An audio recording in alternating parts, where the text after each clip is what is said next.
예, 모두들 평안하시죠? 기도원 두 번째 영성 큐티 진행하겠습니다. 본문은 6장 25절에서 32절까지고요. 하는 방법은 기도, 또 본문 읽고 묵상하고 또 적용 생각하고 그 마무리 기도하는 그런 방식으로 하겠습니다. 예, 첫 번째 기도인데 여러 번 말씀드린 대로 묵상에 있어서 가장 중요한 것은 성령님께서 이 말씀을 잘 깨닫게 해달라고 기도하는 겁니다. 이 시간, 그래서 기도가 중요하고 또 이 시간을 통해서 성령님께서 말씀하시고 또 우리는 응답하는 그런 교제 시간이 되시면 좋겠습니다.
예, 본문을 읽어주실 때 잘 들으시면서 같이 읽으시고 또 여러 번 다시 반복해서 본문 말씀을 잘 보시면 좋을 것 같습니다.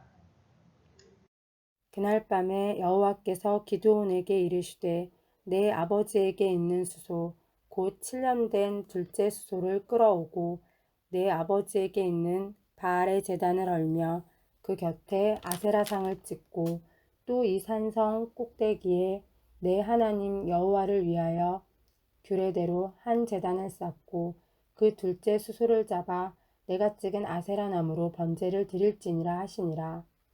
이에 기드온이 종 10사람을 데리고 여호와께서 그에게 말씀하신 대로 행하되 그의 아버지의 가문과 그 성읍 사람들을 두려워하므로 이 일을 감히 낮에 행하지 못하고 밤에 행하니라. 그 성읍 사람들이 아침에 일찍이 일어나 본즉 바알의 제단이 파괴되었으며 그 곁에 아세라가 찍혔고 새로 쌓은 제단 위에 그 둘째 수소를 드렸는지라. 서로 물어 이르되 이것이 누구의 소행인가 하고 그들이 케어 물은 후에 이르되 요아스의 아들 기드온이 이를 행하였도다 하고 성읍 사람들이 요아스에게 이르되 내 아들을 끌어내라. 그는 당연히 죽을지니 이는 바알의 제단을 파괴하고 그 곁에 아세라를 찍었음이니라 하니 요아스가 자기를 둘러선 모든 자에게 이르되 너희가 바알을 위하여 다투느냐 너희가 바알을 구원하겠느냐 그를 위하여 다투는 자는 아침까지 죽임을 당하리라. 바알이 과연 신일진데 그의 제단을 파괴하였은즉 그가 자신을 위해 다툴 것이니라 하니라. 그날에 기드온을 여룻바알이라 불렀으니 이는 그가 바알의 제단을 파괴하였으므로 바알이 그와 더불어 다툴 것이라 함이었더라.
이렇게 이제 기도하시고 본문 말씀 읽으시고 이제 묵상하는 건데, 이제 큐티가 PBS라고 그러죠. 개인 성경 공부랑 이렇게 연결이 될 수가 있거든요. 제가 따로 말씀을 드리지 않았지만 사실은 저희는 그런 방식으로 이제 묵상을 하고 있었던 거거든요. 그러니까 본문 안에 우리가 들어가서 본문의 말씀이 무엇인가 여러 번 읽고 또 왜 그때 그 사람들은 그렇게 행했는가, 또 하나님께서는 왜 그렇게 말씀하셨는가 등등 여러 가지를 묵상하고 또 연구하고 하는 그런 시간으로 가지시면 좋을 것 같습니다. 그리고 다 하신다면은 노트에 정리를 하시면 더 좋을 것 같고요. 이제 본문을 여러 번 읽으시고 묵상을 하실 때 묵상 도움을 드리는 건데요. 하나님께서 기도원에게 나타나셔서 기도원과 말씀하시고 또 표징을 보여주시고 안 보이시게 되자 기도원이 나 죽겠구나 했지만 하나님께서 두려워하지 말라, 안심하라, 넌 죽지 않을 것이다 말씀하시고 그날 밤에 설교 때 말씀드렸죠. 바로 그날 밤에 첫 번째 미션을 주셨습니다. 그 미션이 무엇인가? 또 우리가 조심해야 될 건 뭐냐면 기도원이 믿음으로 이렇게 멋있게 잘했다의 포인트가 있기보다는 하나님께서 왜 기도원에게 그런 미션을 주셨는가를 생각하는 것이 중요합니다. 그렇죠? 힌트를 드리자면 우상 숭배, 그렇죠? 성읍 사람들이나 아버지 요아스나 기도원 역시 우상 숭배를 하던 사람들이기 때문에 하나님을 하기 전에는 반드시 무엇을 해야 됩니까? 우상을 없애야 됩니다. 고질적이고 반복적이고 습관적인 죄를 우리가 먼저 해결을 하고 하나님께서 주신 그 부르심에 응답을 해야 된다. 그렇게 말씀을 드렸습니다. 두 번째, 이제 하나님의 명령을 받은 기도원이 어떻게 그런 미션을 행했는가를 보시면 좋을 것 같고요. 바알의 제단을 헐고 아세라상을 찍은 장보인이 기도원인 걸 사람들이 알게 됐습니다. 그랬을 때 이 사람들은 어떻게 하려고 했는가? 근데 이제 그 구약 성경에 보면 다른 신을 섬기는 사람을 반드시 죽음으로써 하나님께서 처리하라고 말씀을 하셨는데 이제 거꾸로 된 겁니다. 우상을 섬기는 성읍 사람들이 우상을 찍은 기도원을 도리어 죽이려고 하는, 그러니까 그 사사시대의 그 영적인 상황을 우리가 그것을 통해서 알 수 있는 거죠. 하나님의 말씀과 정반대로 돌아가는 사회였습니다. 네 번째 보시면 성읍 사람들이 이제 기도원을 죽이려고 할 때 기도원의 아버지가 요아스잖아요. 그 요아스가 무엇이라고 하였는가? 이 조금 어려운 부분이 있습니다. 요아스는 왜 기도원을 두둔했을까? 자기 자식이어서 그랬을까? 아니면 기도원이 행한 일을 보고 신앙적으로 돌이켜서 그랬을까? 조금 어려운 부분이긴 한데 저는 이제 후자의 견해를 갖고 말씀을 드렸습니다. 왜 그러냐면 이제 이름을 여룹바알이라고 한 건데 바알이 너랑 싸울 거야, 바알이 너랑 쟁론할 거야라는 뜻인데 결과적으로 보면 바알은 아무것도 할 수 없었거든요. 당연히 우상이기 때문에, 사람들이 만든 우상이기 때문에 할 수 없었기 때문에 여룹바알이라고 이름을 지어준 거는 일종의 바알 신앙, 그리고 성읍 사람들이 섬기는 그 바알을 조롱하는 의미에서 이름을 붙여줬기 때문에 기도원의 아버지 요아스는 기도원이 한 일을 통해서 돌이켜서 성읍 사람들에게 그렇게 말을 했을 것이다 라고 해석을 합니다. 한번 잘 본문을 여러분 읽어보시면 좋을 것 같습니다. 이제 첫 번째 단락이 끝났고 이제 두 번째 단락에 들어갑니다. 미디안 적군들이 쳐들어왔습니다. 미디안, 그다음에 아말렉, 동방 사람 이렇게 돼 있잖아요. 쳐들어왔을 때 기드온은 어느 지파 사람을 불렀는가? 요 전에 있었던 일이 뭐죠? 성령께서 기도원에게 임하셨습니다. 여호와의 영이 기도에게 임하셨다. 말씀드렸던 대로 감싸 안아주셨다는 그런 뜻이거든요. 그래서 기도원이 나팔을 불 때 여러 지파서 네 지파죠. 네 지파 사람들이 몰려들었습니다. 32,000명이었습니다. 그런데 이제 기도원이 이 미디안 적군들이 많이 들어온 13만 5천 명으로 되어 있습니다. 13만 5천 명이 쳐들어온 모습을 보고 또 다시 두려움에 빠져서 기도원이 하나님의 뜻을 묻기 위해서 확신을 얻기 위해서 또 시험을 합니다. 어떤 시험이었는가? 양털로 한 시험이죠. 두 가지 양털 시험인데 어떤 것인가 보시면 좋을 것 같습니다. 근데 이거를 기도원이 이 사람 참 별 볼일 없는 사람이다. 시시한 사람이다. 정말 믿음이 없는 사람이다. 이렇게 비난하기 전에 기도원이 그렇게 할 수밖에 없었던 기도원의 입장도 우리가 생각해 봐야 됩니다. 그렇죠? 그렇게 해서 이제 첫 번째 미션과 기도원 미디안 사람들이 쳐들어왔을 때 기도원이 한 양털 시험 두 가지가 오늘 묵상의 큰 줄기입니다. 여러분 읽으시면서 본문을 잘 보시고 또 묵상하시면 좋을 것 같습니다.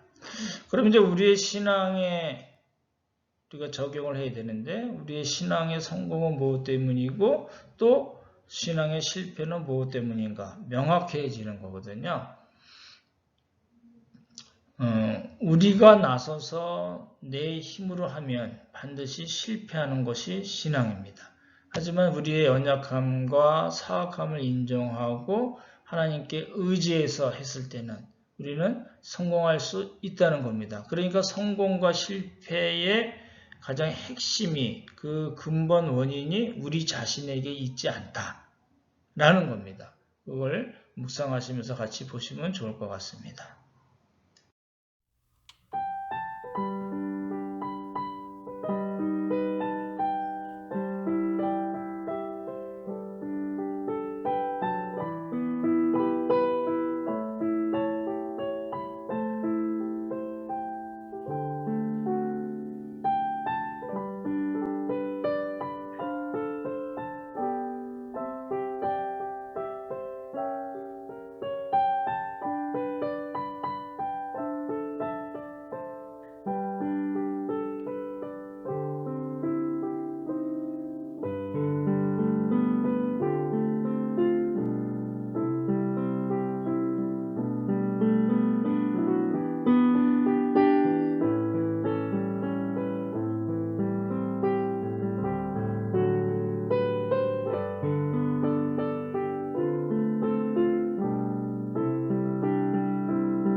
예, 이제 기도부터 시작해서 본문 읽으시고 여러 가지 방식으로 묵상하시고 또 연구하시면서 깨달은 말씀이 있잖아요. 그게 어려운 부분입니다. 그러니까 우리의 신앙의 체계가 그렇게 돼 있었던 것 같아요. 말씀을 듣고 은혜를 받았다 생각하고 어떤 경우에 눈물도 흘리고 손을 들고 찬양하기도 하고 다 좋은 거지만 종교적인 형태에서만 머무는 경우가 많이 있었던 거죠. 이게 이제 우리가 묵상을 하면서 어려운 부분이 깨달은 말씀을 정리하고 내 삶에 또 교회 공동체에 적용하는 이 두 번째 부분은 잘 안 가고 연습이 잘 안 돼 있습니다. 그래서 이제 묵상을 하면서 적용을 어떻게 할 건가를 함께 생각을 하고 액션을 취하는 그게 이제 여러 번 말씀드린 성경적 영성을 우리가 찾기 위한 방법 중에 하나거든요.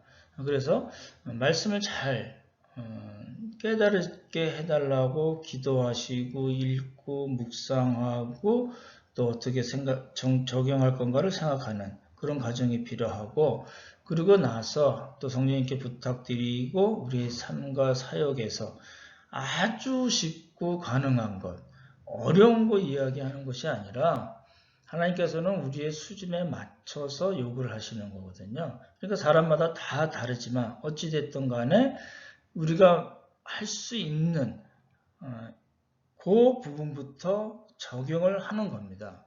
이게 안 되면은 말씀을 깨닫고 은혜 받았다고 생각하고 감사하다고 막 그러기는 하는데 두 번째 부분이 없으면 첫 번째 부분이 종교적인 형태만 갖게 되고 그것이 굳어지면 하나님과의 관계는 점점 더 멀어질 수밖에 없다는 거거든요. 그렇기 때문에 말씀을 잘 깨닫고 적용하는 그 훈련, 연습이 우리에게는 꼭 필요합니다.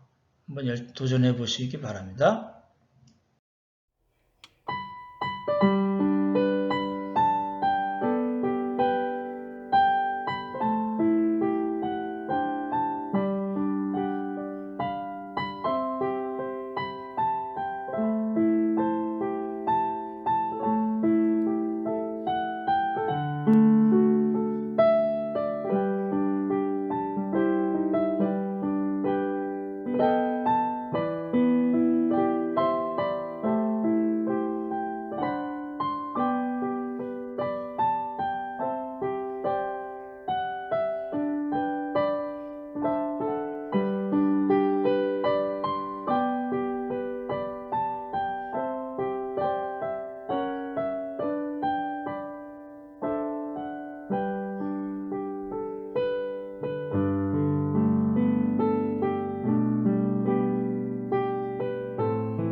말씀드렸던 대로 하나님의 말씀을 잘 깨닫고 또 적용하겠다고까지 생각하고 이제 묵상을 마치지만 중요한 건 뭐냐면 우리가 묵상한 말씀, 연구한 말씀이 내 삶의 부분에서 자꾸 기억이 나야 되고 또 그렇게 적용을 하려고 노력할 때 성령 하나님께서 도와주십시오 라는 부분이 우리에게서는 굉장히 중요한 부분으로 남아 있습니다. 말씀을 잘 정리하시면서 또 묵상 후 기도를 잘 해보시기 바랍니다.